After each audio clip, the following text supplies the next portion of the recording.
What? What?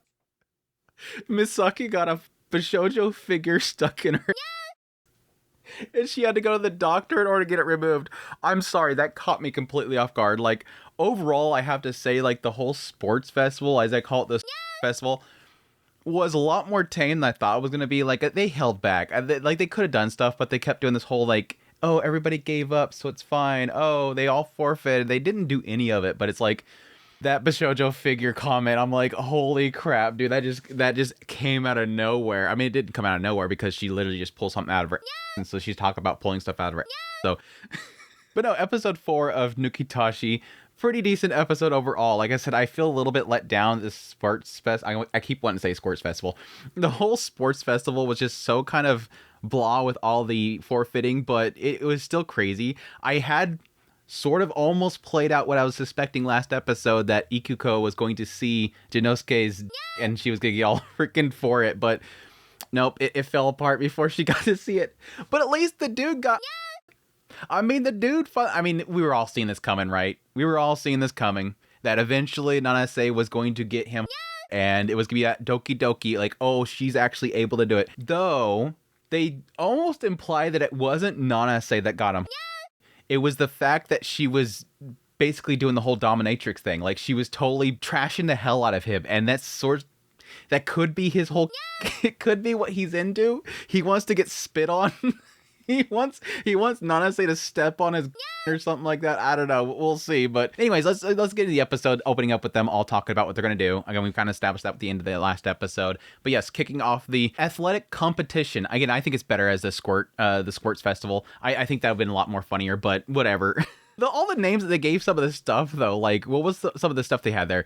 Dance the dance, get shuffle, super lewd bon odori. We had the whole cheer squad, which was them basically hooray and anyways, crazy stuff. But no, the opening segment here, we have, again, Jonosuke is, wearing the belt, and immediately Ray comes by and says, not gonna happen, cut that out. And so he has to take it off, and in order to hide the USB plug, he has it in a toy that he has to have Nanase shove in his... He's like, it's fine that you see my and that you shove this thing, but don't look at my... It's just like so freaking absurd. So, and yeah, of course, Hinami's over there like, ooh, I wonder if I could put that in. And they're like, no, you're a lolly. That can't work. I'm not a lolly. They're going to keep with that joke. They're just going to keep going with that joke. FS members at some point talk about the fact that Ikoko, again, is not taking things seriously. So she's like, what's more important to you or your job? Well, obviously. Like, this girl's always talking about... Do you think that she's going to worry about anything besides... Like, you could throw me in jail, but as long as I have I'm good. But no, they start the actual events, which, again, was a little bit let down. I mean, they started out with the idea that Nanase has to do this whole, like, ball shoving contest, the big ball stuffing, and she goes out there. I mean, they give us a little bit of a view of what it would have been, and the idea of her shoving a bunch, and then suddenly out of nowhere, it just all explodes. And then, of course, Asane gets all thirsty at the... Do you see? She has a mental image of Nanase, and she immediately just breaks, which, again, facilitates the fact that Asane and Hinami get out of the whole situation. Somebody just walks by and says, oh, you're a little kid. Did you get lost? Let's take you over here. It's just kind of being safe with it. But no, they all forfeit. He goes out there for one. The guys are immediately intimidated by the fact that, again, he's technically the boy of Nanase, so...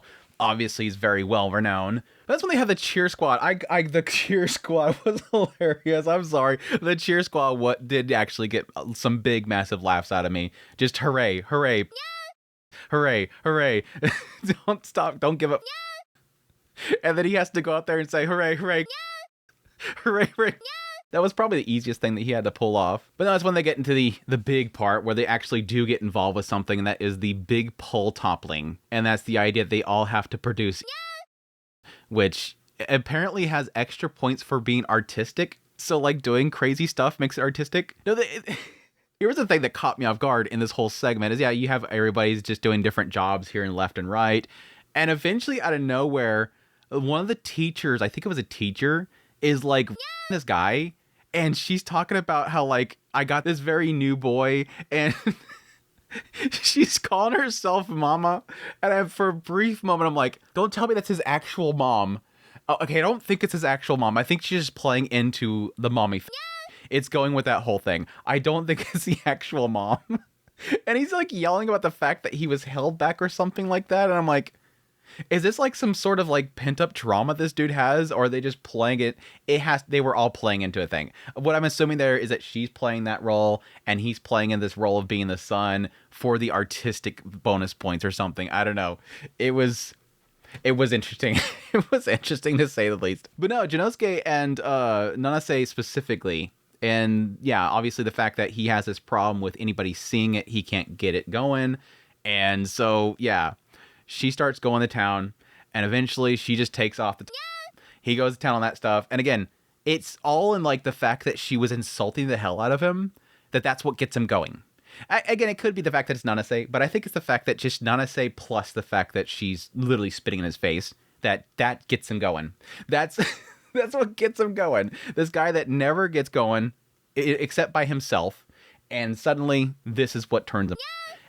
It was weird. And then she takes out the little shocker things and goes to town on him. It's like, okay, fine, whatever. But yeah, Ukuko eventually shows up and immediately just kills it. It just immediately kills the moment that she sees her, and she almost catches a glimpse of it. I swear eventually she's gonna see it.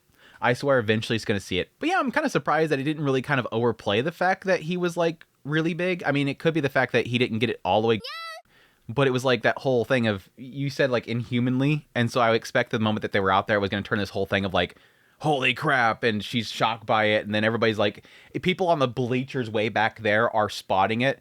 Like, they have this report from a spacecraft that's going, we see an unidentified object that's protruding from the Earth or something like that. I literally thought it was going to do some weird thing like that, but not for now, apparently. But yeah, Ikuko's like, oh, I don't see any signs that it actually happened. And she's like, oh, yeah, it's all down there.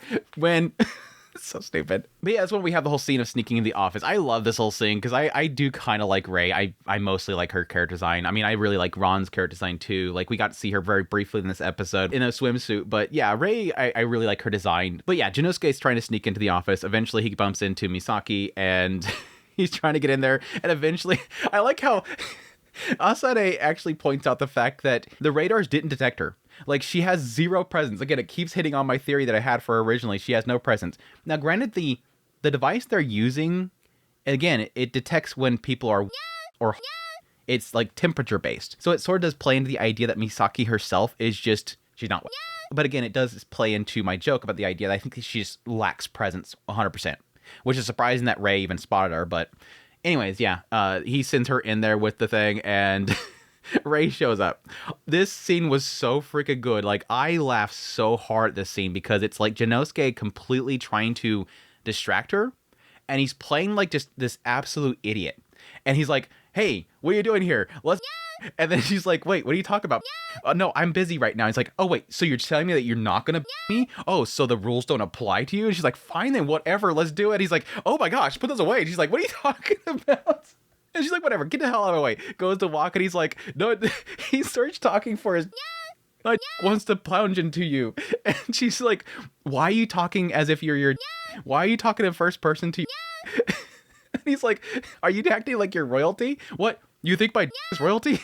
Wait, come back here. You think my is royalty? It was great. I got a massive kick out of this whole segment. Like, it's really just Jinosuke. Like, I want to see more of this. Like, this side of Jinosuke, I think, is hilarious. I hope that he does this more with the other characters, because I think it's a great way for him to keep his cover. The idea that he's, like, overly confident, but at the same time still having those, get out cards. Having the idea of going, oh, well, oops, it's not working, so I guess another time. Or, oh, I forgot. Not to say completely me, I can't do that. But this segment right here was just pure comedy gold. Please, this writer, keep doing this. This was good stuff. This was really good stuff. She actually blushed. When she took the off, too. So that kind of makes me think that Rei is kind of the type that's... She might not be that... Like, she might be somebody that, as he kind of puts it, doesn't really follow the law herself. Anyways, yeah. Eventually, Misaki comes out there. She says, I was getting so much, I was so plugged up, I had to clean out or something like that. And then she's all walking weird because she got a crammed up her... And Rei's like, wait, hold on a second. What are you trying to hide? Opens it up. Oh, okay, I don't see anything. You're good to go.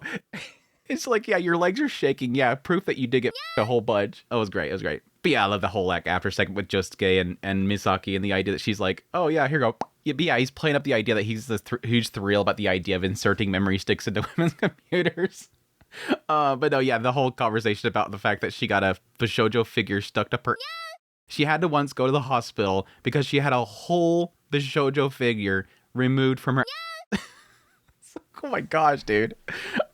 He says, yeah, that was what he said. And then he says, what happened? He's like, the doctor said I didn't want to see a figure again. He's like, no, what did you do in the office? Not what happened in the doctor's office. Oh, yeah, I got the memory. Yeah, okay. It was dorky. The whole bit was dorky. Completely caught me off guard. Anyways, yeah, following that, they didn't get any information in the data about Fumino, which they're looking for. I kind of wonder for a brief moment if possibly Misaki had deleted the information before she copied the disk, but again, she would have to understand what the actual program is doing from the USB drive when they insert it. So I don't think that would.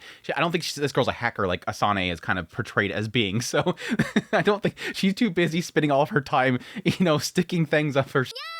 I don't think she has time to learn how to hack. But no, the scene with Misaki and Fumino is more interesting because she points out the fact that, yeah, there's nothing in there registering us as anti-copulation front members, so don't worry about there. She's like, thanks for checking. And as Misaki's pointing out the fact that, oh yeah, this guy saved me and I want to be with a man like that, she decides to go over and get her. Fumino points out the fact that she has something to tell her, wondering if she's ever heard of Toshiaki Hitora, and that's the guy that created the preferred law. And she says specifically that I intend to assassinate him. So is that the whole idea of her being the one that could take down the preferred law is simply just taking out the guy? What? That's usually not how you stop laws. That's not how you stop laws because the law's already in effect and taking out the person doesn't make the law go away. But apparently that's what her goal is. I thought for a brief moment, oh yeah, that's right. Her hair color's kind of similar to the guy. So I wonder if this is actually a daughter to him. But again, different family names, but that could just be aliases. But apparently she's trying to kill him. And yeah, it wraps up the episode talking about that they're still looking for Fumino, and yes, that the target is going to show up at Ludland. So that implies to me that next episode we get Ludland, or we're gonna go to the festival park. We're gonna go to the festival park. That'll be very interesting. I'll be curious. Hopefully, again, the rides and the attractions there are a lot more interesting than again this whole festival was, because this festival honestly was it was a letdown. Like they could have gone so much harder. Like, I mean, think of all the different, like, sports festival things that you can do, like the whole, grabbing the donut thing from the string or whatever, putting somebody strapped over the top of it with their thing hanging down or something like that. Like, potato bag race could just be running while, carrying somebody. Like, there's so many different things you could have done with that, and they were all just kind of forfeits. It's fine. It's fine. Anyways, hopefully Luan, again, is a lot more interesting. But that's my thoughts on this episode. Crazy, goofy stuff as always. Again, some really laugh out loud moments this episode. Really good stuff. So anyhow, I hope you guys enjoyed this video. As always, if you did, hit the like button down below. If you like this content and want to support the channel more, become a member of the channel. Because again, as always, I'm always afraid of this being demonetized. And y'all take care.